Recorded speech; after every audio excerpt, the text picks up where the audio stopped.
یہ اس کا بھی جو ہے سد باب کیا گیا ہے. بہرحال آج ایک بات سمجھ آتی ہے کہ بائی اینڈ لارج جو ہے ایک طرح سے ادارے نے شکایت بھی کی کہ 9 مئی کے جو ہے ملزمان وہ کیفرے کردار تک نہیں پہنچے. اب ہم پھر 9 مئی کے قریب کھڑے ہیں، 1 سال ہونے کو آ گیا. اب یہ بات بھی بڑی غور طلب ہے. پھر دوسری بات یہ ہے کہ یہ پورے پاکستان کا مقدمہ ہے، یعنی 9 مئی کا کسی طریقے سے بھی جو امپورٹنس ہے، اس واقعے کی اہمیت ہے اور جو المیہ ہے اس کو کم نہیں کیا جا سکتا. تیسری بات یہ ہے کہ ایک سیاسی انتشاری ٹولہ، یہ میں غالباً پی ٹی آئی کی طرف اشارہ ہے. تو اور پھر ساتھ یہ کہا گیا کہ معافی جو راستہ واحد ہے کہ وہ معافی مانگیں پاکستان کے عوام سے، اور جو انہوں نے کارنامے کی اس پہ. تو جو انتشاری ٹولہ ہے اس کو کس طریقے سے وہ کہتے ہیں کہ یہ پولیٹیکل پروسیس کا حصہ بنے معافی کے ذریعے. تو یہاں ڈاکٹر صاحب شاید کوئی ایک نظر آتا ہے راستہ کہ اگر، اور یہ راستہ لیکن میں نہیں سمجھتی کہ عمران خان صاحب کو شاید قابل قبول ہو کہ وہ پبلکلی آ کے کوئی معافی مانگے اور اس کے بعد دوبارہ سے سیاست شروع کریں. یہ نہیں ہو سکتا. تو اس کے کچھ جوابات بھی پی ٹی آئی کے آفیشیل پیج پہ آئے ہیں جس سے ہمیں لگتا ہے کہ جو ہے کولیجن کورس اس سے جو ہے پی ٹی آئی پیچھے نہیں ہٹ رہی، اور جو ہمارے مقتدر حلقے ہیں وہ معاف کرنے کے موڈ میں نہیں ہے. اور جو 2014 کے دھرنے کی بات ہوئی، یہ بڑی امپورٹنٹ بات ہے. اس لیے امپورٹنٹ ہے کہ اس میں کچھ ایسے کرداروں کے نام ہیں جو اس وقت کے مقتدر حلقوں میں شامل تھے، اور اگر وہ وہاں سے شروع ہوتی ہے بات، میں تو یہ کہتی ہوں کہ بات 2011 سے شروع ہونی چاہیے. یہ جو بیج بویا گیا تھا، اس نے جو پہلے اس میں سے کوپل نکلی وہ 2011 کے وہ جو ایک مینار پاکستان پہ ایک بہت بڑا جلسہ ہوا تھا، ادھر سے بات شروع ہوئی. لہذا میں تو کہوں گی کہ 2011 سے کام شروع ہونا چاہیے. لیکن پھر اس کا یہ مطلب ہے کہ ایک ان اینڈنگ جو ہے ہم لمبی کنسنٹریشن میں چلے جائیں گے، جہاں جب دھرنے کھولیں گے، جب جلسے کھولیں گے، تو پھر ظاہر بہت سے کرداروں کے پردہ نشینوں کے نام سامنے آئیں گے. بہت سے لوگ جو ہیں وہ ابھی تک زندہ ہیں، حیات ہیں، اور بالکل اپنے ہوش و حواس میں ہیں، تو وہ سارے ٹرائے کٹہرے میں آئیں گے. ایسا ہی ہوگا جی. تو لہٰذا میں سمجھتی ہوں کہ یہ بات جو ہے اس طرف زیادہ جاتی نظر آ رہی ہے.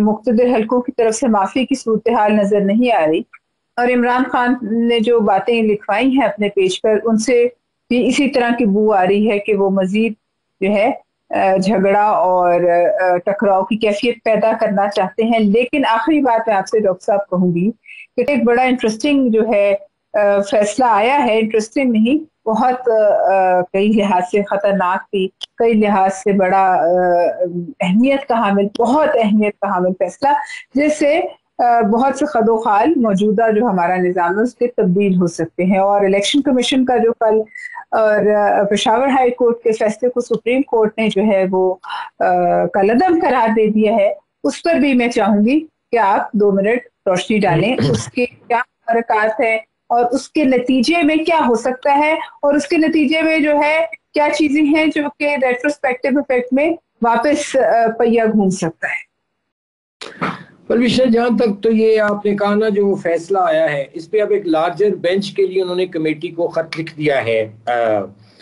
جو موجودہ سپریم کورٹ کے جج صاحبان ہیں جنہوں نے یہ پٹیشن یا جو بھی اسٹے آرڈر دیا ہے اور الیکشن کمیشن اور پشاور ہائی کورٹ کے فیصلے کو معطل کیا ہے، تو اس پر اب لیکن جو ان کی آبزرویشنز ہیں وہ تو پڑھ کر یہی لگا، جو اخبار میں رپورٹ ہوئی ہیں، کہ وہ پڑھ کر لگتا ہے کہ جو جج صاحبان ہیں سپریم کورٹ کے جنہوں نے یہ سنا ہے، ٹیک اپ کیا ہے میٹر، ان کی آبزرویشن دیکھ کر تو لگتا ہے کہ وہ یہاں تک انہوں نے کہا کہ جی ایک الیکشن کمیشن نے اگر ایک سیاسی رجسٹرڈ جماعت ہے تو اس کو کیسے انہوں نے بین کر دیا کہ وہ الیکشن میں حصہ نہیں لے سکتی، اور آزاد امیدوار جون سے ہیں اور ان پر کیسے پابندی لگائی جا سکتی ہے کہ وہ آزاد الیکٹ ہونے کے بعد کسی جماعت میں شمولیت اختیار نہ کریں. تو میں سمجھتا ہوں کہ اس میں جو لگ رہا ہے مجھے وہ یہ ہے کہ غالباً کو 20-22 سیٹیں ہیں اف یو کریکٹ می، جن کا یہ سارا ایشو ہے. تو 2/3 میجورٹی کے لیے آپ کو 224 کا نمبر چاہیے ایوان میں.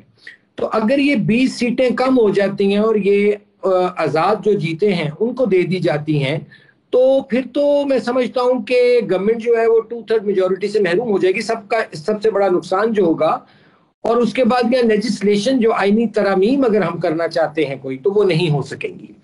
لیکن اس کے لیے جو مجھے نظر آ رہا ہے ان کی آبزرویشن سے معزز جج صاحبان کی، کہ یہ معاملات جو ہیں انہوں نے یہ سمجھا ہے کہ یہ جو سیٹیں دوسری جماعتوں کو دی گئی ہیں وہ انہوں نے کہا کہ کوئی مثال دیجیے ہمیں. اٹارنی جنرل کو پوچھا کہ آئین کے مطابق ہمیں بتائیں، کوئی قانون کا ریفرنس دیں، لیکن اس پر کوئی ان کو خاطر خواہ تسلی پر جواب نہیں ملا آئین کی روشنی میں. تو پھر انہوں نے کہا کہ جی اس کو ہم غالباً 3 جون تک انہوں نے اس کو پینڈ کر دی اور کہا ہے کہ 3 جون کے بعد اس کی روزانہ بنیاد پر سماعت ہوگی. تو میں سمجھتا ہوں کہ جب سے الیکشن ہوا ہے آپ دیکھیں کہ حالات جو سے ہیں اسٹیبلٹی کی طرف جانے کی بجائے مطلب ایک کیوس جون سے ہے وہ ابھی بھی برقرار ہے، کنفیوژن ابھی بھی برقرار ہے، جو کسی طور پر بھی پاکستان کے لیے مفید نہیں ہے.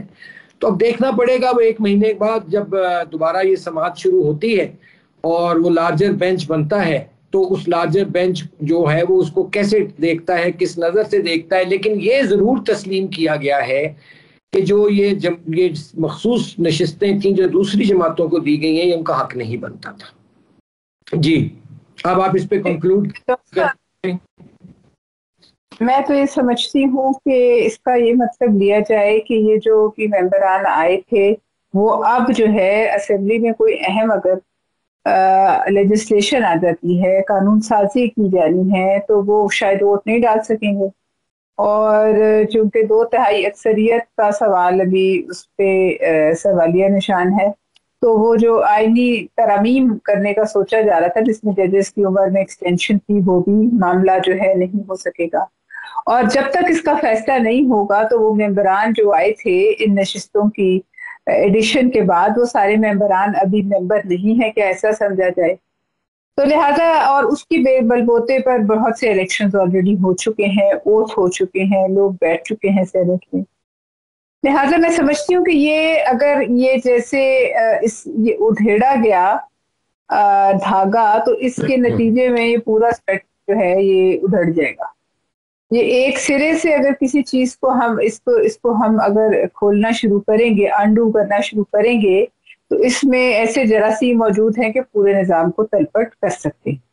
لہٰذا اب سوالیہ نشان یہ ہے کہ آیا یہ پولیٹیکل پروسیس جس پہ مطلب ہم سب بینک کر رہے ہیں، جس کے اوپر ہم بڑا اپنا ایک یہ آج تک یہ نظام ہم نے کھڑا کیا ہوا ہے، کیا یہ فیصلہ جب بھی آئے گا کہ اس نظام کو نقصان پہنچا سکتا ہے؟ آیا کہ یہ ساری چیزیں اگر ریورس ہوتی ہیں، جن لوگوں کو اگر وہ کہتے ہیں کہ جی یہ آ نہیں سکتے تھے، یہ کسی اور کی سیٹ تھی، تو پھر ان کا جنہوں نے ووٹ ڈالا وہ کون تھے؟ وہ ایلینز تھے، وہ کون تھے؟ تو لہٰذا یہ بڑا ایک میں سمجھتی ہوں پینڈورا باکس ہے، اور اس پینڈورا باکس کے نتیجے میں بہت سے جو ہے ایسے فیصلے آ سکتے ہیں جو کبھی کسی نے شاید ابھی تو وہم و گمان میں نہیں تھے کسی کے، کہ کہاں پیچھے گھومے گا تو کدھر جا کے رکے گا.